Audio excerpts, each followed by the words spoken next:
Today, it's more back half fab. We'll track tune our forelink and check out some rare muscle, a 427 R-code cop car.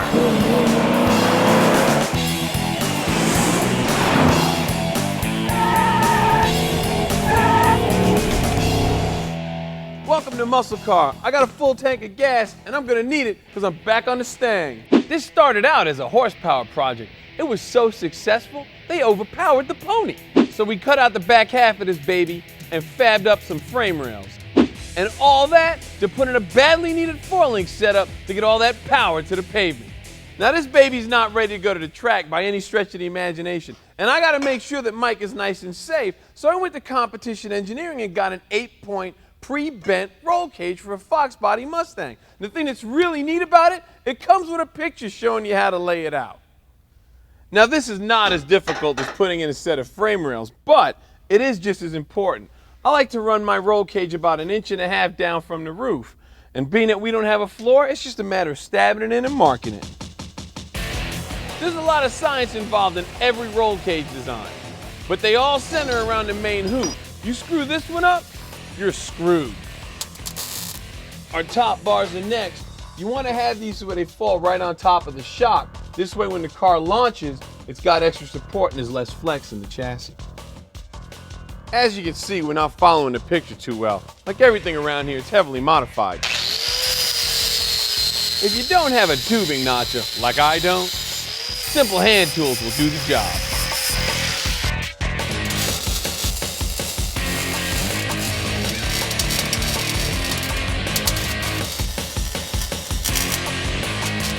That's right, more modifications to the plan. You ever putting in the next bar by yourself, you take a piece of sheet metal or angle iron, cut a notch in it, and you put it on your existing bar, clamp it, and then it'll actually hold the bar you're putting in. Like that. Oh, I think I got it first shot. I'm joining the main hoop from the corner to the rear of the frame, crossing from side to side. In case of rollover, this helps keep the cage from collapsing. And I put in this bar here for side impact. If you notice, I bent it back a little. That's to clear the driver's seat so Mike has all the room he needs when he's stabbing that gas pedal to the floor. This bar here is a door bar. It's also for side impact in case the car ever gets hit in the side. It helps to protect the driver. There's two major purposes for a cage: safety and getting the power to the pavement. I think we're gonna get there with it. Now the last thing to do is to locate this rear end because you don't want it going side to side. Now you could use a track locator or a panhard bar, but I got something better in mind. Now I saw this baby at the drag strip. This guy called it a sliding wishbone, which is really cool. You take two pieces of tubing and you make it so it telescopes inside of each other, and what it does is it allows you full suspension travel and it still locates your rear end. Like everything else, it's gotta be level. I am such a genius in my own mind. I gotta mark this pumpkin now. I don't know whether or not anyone sells these, but I always like to make them myself because it's just more fun.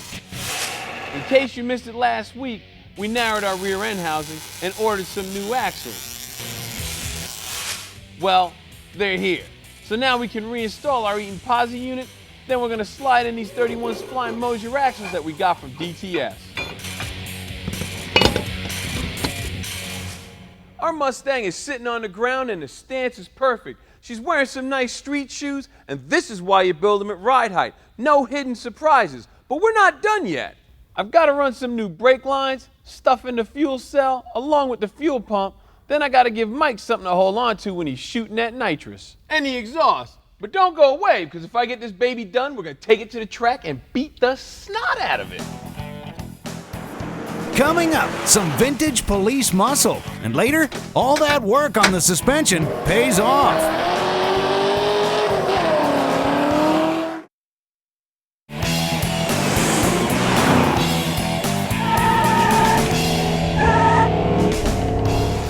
If you drove a muscle car the way you were supposed to drive a muscle car, like they were built back in the day, you probably got some points put on your license. Well, on today's Flashback, we got a 63 cop car with a 427 Cobra in it. The average cop didn't get this baby. Check it out. Today's Muscle Car Flashback, Police Muscle, and the first 427. Muscle car guys have always had a special relationship with the man. You're in a lot of trouble, boy. From the old days, 2150 to headquarters. right down to today. This is the part where we do a massive burnout. But this nearly 2-ton monster plays both sides of that game. It's an all-original 1963 cop car with just 36,000 miles, and one of only 5 Galaxy 500 police cars ever built with the R code.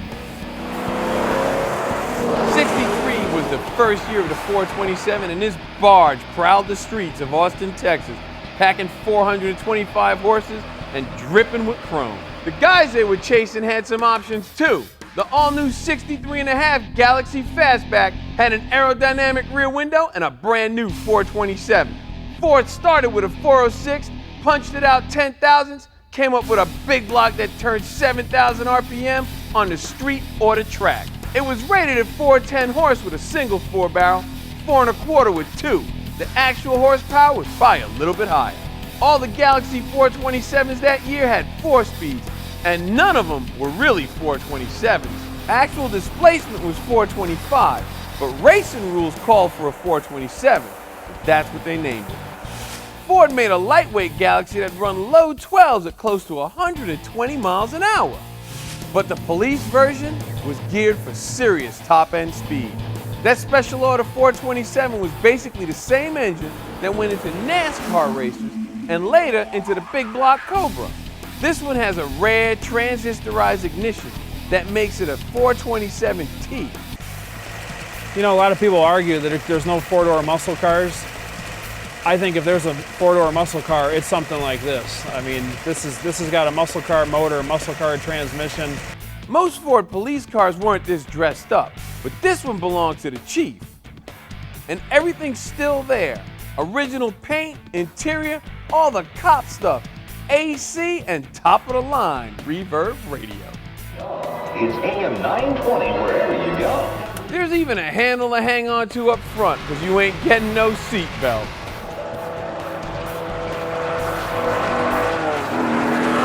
This might not be the fastest muscle car at the drag strip, but there's no question it is strong. And with something this size, you can bring all your friends and roll in some serious old school comfort. You can take another couple of friends with you and go bombing around and pretend you're back in Mayberry and you're a cop. Yeah, but this time, I'm getting a ride up front.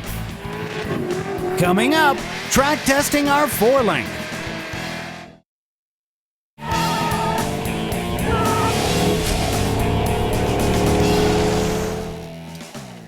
We're back, and so's Mike. We're scrambling to get things finished up on his Mustang, or at least enough to get it to the track. And as usual, it's the little things that take time. And some things require some finesse. Or at least a good hammer.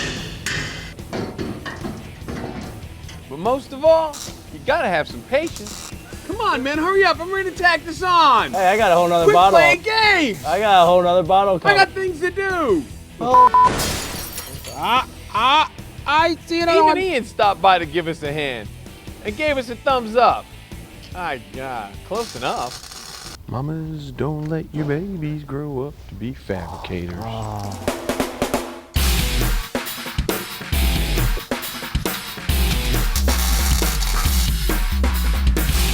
Brake lines are through. Brake lines are done. All right, fuel cells in, fuel lines are done. Feed in return, fuel pumps mounted. I'm gonna go ahead and wire the actual pump. Drive shaft is done. Drive shaft safety loop. We got fashionable exhaust to get us by. I'm not gonna do tubs in because I want to see the car fill with smoke really good. Oh, thanks. Before anybody smokes anything around here, I got a little bit more information to give you first. It's really important to know where your center of gravity is with a 4-link car so you can dial in your suspension. The way you do it without high-dollar scales, 4 jack stands, couple of friends. So what you're going to do is you're going to set your jack stands as close to the middle of the car as possible. You're going to have your friend in front let down the car. And if the car is heavy in the nose, which it should be because of the engine, it's going to start to come off of these rear stands. You make them stop so the car doesn't fall off. Brett, lower the car. Whoa. Pick it up. Now keep moving the front stands forward in small increments until they completely support the car. Then find the center between the jack stands. And that is the cheap way to find your center of gravity. Now I'm gonna go out and try and defy gravity. Now we're only gonna do some short hops here to see just how the car leaves the line. Well, let's see how this baby works. Right out of the box, no adjustments, no nothing.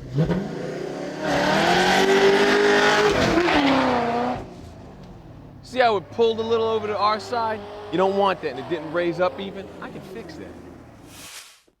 The beauty of a four-link is that almost every characteristic of a launch is adjustable. Is what I did was I shortened the top bar on the passenger side, which actually will cock the rear end a little bit, which should keep the car from going to the passenger side. So let's see what it does. We'll get it to launch straight.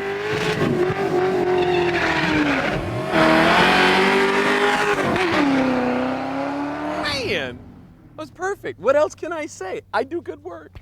Well, perfectly straight anyway, but there's not enough lift in the front of the car, and Mike's losing some traction. It needs a little bit more weight transferred to the rear. Lowering the top bars one notch on the front brackets will put the pivot point of the rear end behind the center of gravity, forcing more weight on the rear end during the launch.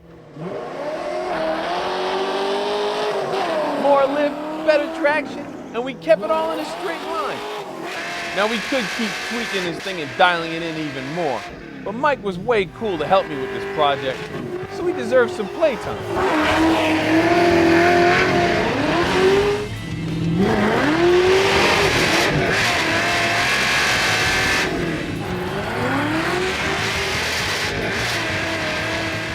Talk to me, tough guy. What do you think? Man, this thing is on a rail. I didn't even have to touch the steering wheel, and it went straight. It's what I do, build perfection. Now I've got one little problem, a little too much car and not enough motor. That's not my problem, that's your problem. You handle it. And that it is, and I've got a small block turbo on my mind. Oh, God. Well, there you go, guys. Four-link 101. I've armed you guys with the basic knowledge of a four-link. So when you're looking at it, you're not totally lost. Don't forget, though, there's still a lot of black magic involved with this stuff. But you can get there. You just got to do your homework and work at it, and you're good to go. I got to go bother Joe at the Good Guys event later. After the break, Midway Muscle with Good Guys.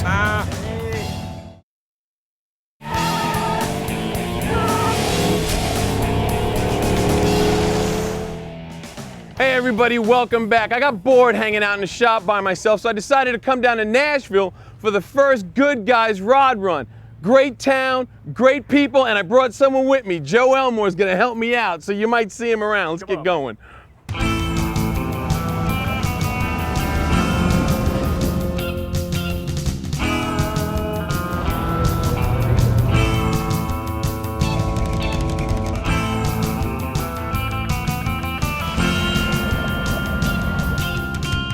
I like the Oldsmobile. I like that. I mean, they're nice cars too, man. Oh, yeah. That's nice. Oh, it's a Jetstar. So what's your name? Mike Johnson. Mike Johnson, yeah, because we're gonna need to say that. Hey, this is Mike Johnson. The Good Guys Rod and Custom Association started back in the mid-'80s. They've got 78,000 members, 25 shows across the country. This event was open to cars all the way up to 72. You know what that means? Some serious muscle. Oh, we see everything, and that's what's so cool about our events, opening it up to 72. It allows the muscle car guys to come out now, and I mean, we just see some of the most beautiful Camaros and Chevelles and Road Runners and Challengers and just everything that you can think of muscle car wise, and it just adds a really neat addition to the show. I mean, we love the 32 Ford, don't get me wrong, but we also love the 69 Camaro. This was actually my first car. Cool. Yeah, I had an SS, but it got stolen. I see you got AC on that thing. Does it blow cold air? Conditioner freeze you to death, and it's still R12. That's so cool, man. Factory air, power steering, and no power brakes, but it'll stop real good. Don't they have any boards around here? Boards? Yeah. Boards? I saw somebody pushing one by earlier. You want Fords, Joe? How about this Hot Rod Falcon? Or this 64 Fairlane two-door post car? Oh, man. And this one, a 69 Torino with a stroker. You happy now?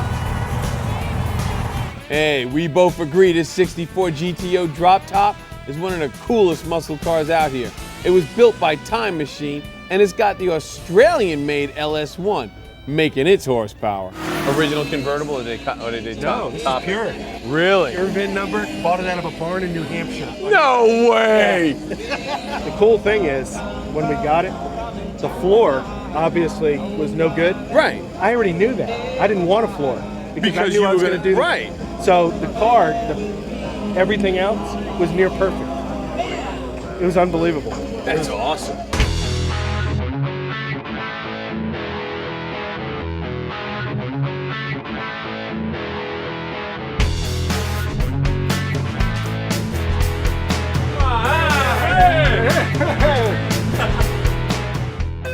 Time for lead sleds. Lead sleds. The Marilyn Monroe suicide knob. They need to have something like this on the power block.